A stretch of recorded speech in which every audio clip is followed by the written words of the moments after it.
Did you see Kevin Nolan at the weekend? Did you see how interactive he was on the sidelines? Now, I'm not trying to say to you that if Kevin Nolan or any person on the sidelines is as extremely vocal as what he was, that he is destined to be the next West Ham manager. Listen, as West Ham fans, we sit there and we judge every single manager that comes through the door, every single coach that comes through the door. Even more so when we've got a channel like this. It's our job and our role to look into all the statistics of a coach, a player, come in and have a look and voice an opinion on what they bring. Now, I'm not going to lie to you. When Kevin Nolan came in, I thought, okay, former West Ham captain, he was part of the successful 2011-12 championship side that got promoted. He got 12 goals, 6 assists in his first season. You don't forget the chicken run dance. This is a player that knows West Ham inside out. And you've got a manager like David Moyes who always sends the message to the fans saying he loves the club and he's glad to be back after his first stint at the club. But you can't help but notice Kevin Nolan's impact. Now, how do we notice his impact?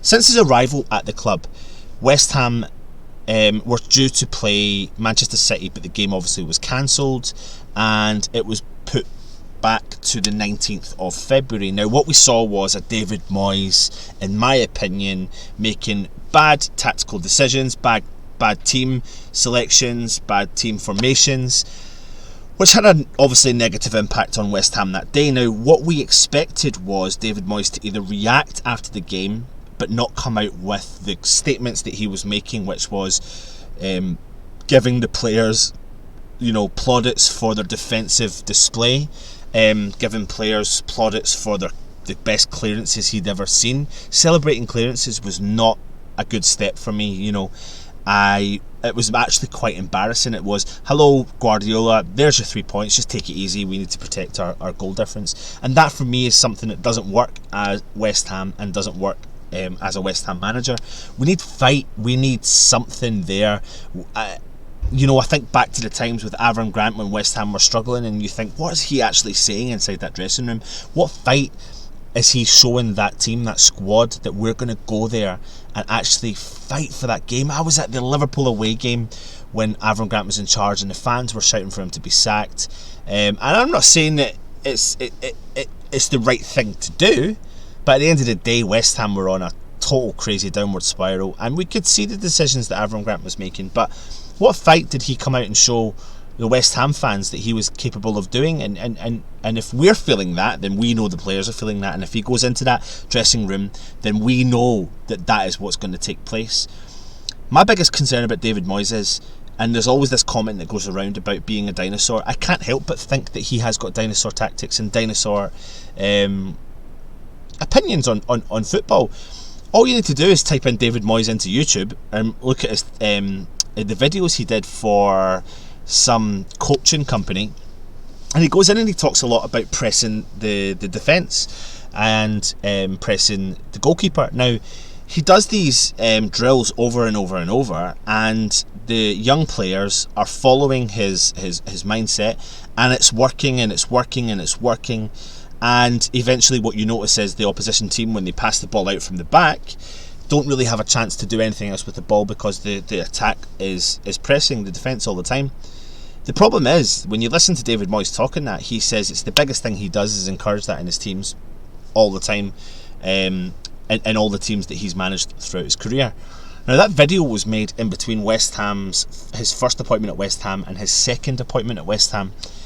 But when you look back at his career, at Preston North End and at Everton, he did play the high press game. He did have the players there that were capable of doing that. But you're talking about years and years and years ago. Now, when he came to Manchester United, albeit do I think he got given the right chance? Probably not. But he stopped playing the high press game.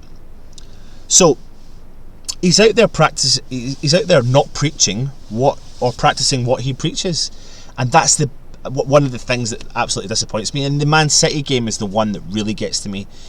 Why go into a Premier League game expecting a defeat? I don't think any West Ham fan can turn around there and say to me that West Ham turned up at the Etihad and fought for that game I honestly believe Moyes spoke to them and went, it's damage limitation, let's just keep the score low, and we're going to prepare for the next couple of games. Maybe I didn't even think he was going to prepare for the Liverpool. In actual fact, I'll be honest with you, I think he would probably have done what he did at Man City at Liverpool if it wasn't for the backlash of the reactions that the West Ham fans, the West Ham faithful spoke out about. The media picked up on it. Like, why would you set up so defensively? It was just absolutely terrible decision from David Moyes. There goes my stuff on the side there. And yeah, I can't stress to you enough. Anyway, the whole point of this was to talk to you about Kevin Nolan and the impact he has made. He came in and he's obviously looked at that Manchester City game. Now, if you're a player like Kevin Nolan and back in the day as a captain, you would not have accepted that performance whatsoever at all. He was very vocal, very outspoken when he was at West Ham as a player. And he's also very outspoken and very vocal as a manager as well. Now, I'm not sure if you know about Kevin Nolan's previous experience as a manager, but he managed Leyton Orient from 2016 for 5 months. He played 15 games, he won 7, he drew 2 and lost 6 with a 46.5% win ratio. He lost his job there and went to Notts County from 2017 January to August 2018. He got a 41% win ratio, playing 84 games, winning 35 times, drawing 23 and losing 26 times. So he was dismissed after the Notts County game for going on a winless run of 6 games, which I find really crazy in the lower leagues in particular, because what's a decent win ratio for a, suppose you could say, unproven manager? But then he comes to West Ham and he takes on this role, and you can see him on the touchline. Did you watch him at Southampton game? Did you watch how interactive he was in the crowd? Did you watch him at the Liverpool game? Did you watch him at the Arsenal game? It's funny, when I go to the games, or even when you watch them on the telly, they do focus a lot on the sidelines, and you can always see the players that are interacting a lot with the players. The coaches that are interacting a lot with the players. You've got Moyes that always tends to stand on the touchline quite a lot with his hand on his chin, and he's assessing the game and he's thinking, what's my next move? What's my next move? And I'm actually starting to worry to think that, does he actually know what his next move is? Because when you're down, but you're not out, you then expect with 15-20 minutes to go. You know, how many times have you sat there as a West Ham fan and gone, right, now it's time for that sub, now it's time to bring that player on? 10 minutes have gone by and we haven't brought that player on. 5 minutes to go, bang, that player comes on. What difference is that player going to make in 5 minutes? It's like he's hoping for, it's like, let's just throw everything at the end and let's hope we get something out of this game. But there was an opportunity, and I'm not trying, my name's Anton, I manage United, I'm sitting in underneath my stairs giving you this show. Like, I wish that listen, I'd do anything to swap shoes with David Moyes. He was sitting underneath my stairs and I was standing on the touchline. But the difference is, I would probably have a bit of passion, and sometimes I don't think it has to be as tactical as what Moyes thinks it has to be. Some of the games this season have been there for the win. You think about Brighton. How many times did we go up? We were up by 2 goals twice in that game, and we let them get back into the game because he defended. Why would you want to defend that lead? You're in the game, you're feeling quite comfortable. Don't go defensive. We're not capable. You've got to look at the stats. You've got to see that defensively we're not capable to maintain a lead like that. You don't go into the game and go 2 goals up at home against Brighton and then start to defend the lead. That's where we go wrong. That's what we've done wrong for the last 3 seasons. You go to Man City, you give up the game. That's just unacceptable in my opinion. But then the backlash comes in, and you've got the Liverpool game that comes into play. For me, I think this is where Nolan really kicks in with his coaching experience, or in actual fact just his general aura that he has around him. He's obviously witnessed the Man City game and thought, nah, I'm not having any of that. I'm not having any of that. And he's kind of, in theory, come in and become the unofficial captain of the side. He was very vocal on the touchline at Anfield. He constantly was running back and forth between Moyes and the bench, as if he was really relaying a lot of the messages and his opinions on the game. we seen a couple of tactical decisions. We thought, yeah, that's all right. That's a bit earlier than normal, and it was a bit like Nolan was doing his like early days touchy feely. Like, I'm just gonna let you know what I can do, but let's go to the Southampton game and I'll judge it. When I was at the game, I couldn't help but notice Nolan running back and forth. I suppose it's to do with the fact that the gaps between the touchline and the bench are huge.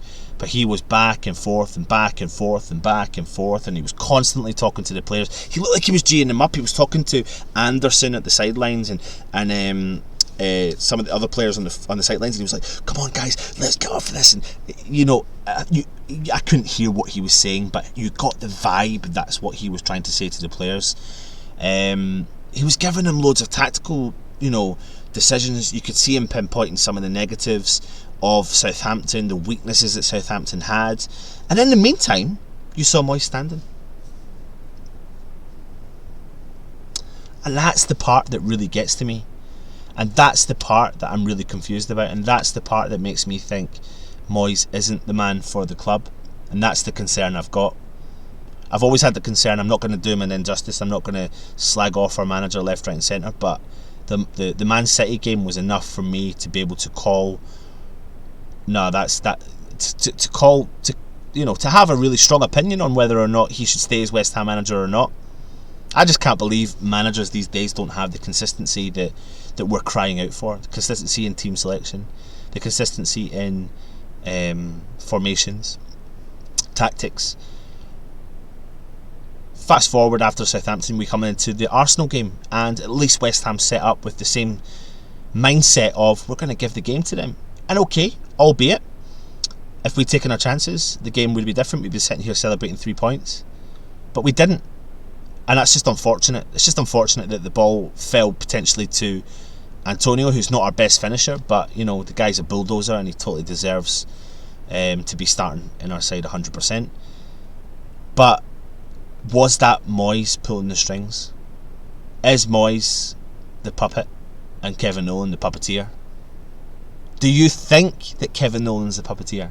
Do you think Kevin Nolan is pulling the shots? Let me know your thoughts in the comments below.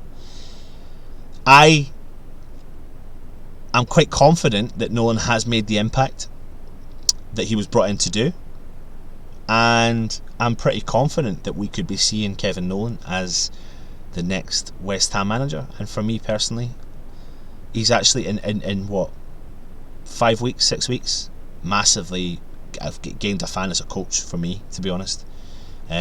So yeah, get your comments in below, hit the subscribe button, hit the thumbs up, subscribe to the channel, and let me know your thoughts on Mr. Kevin Nolan. Come on, you Irons!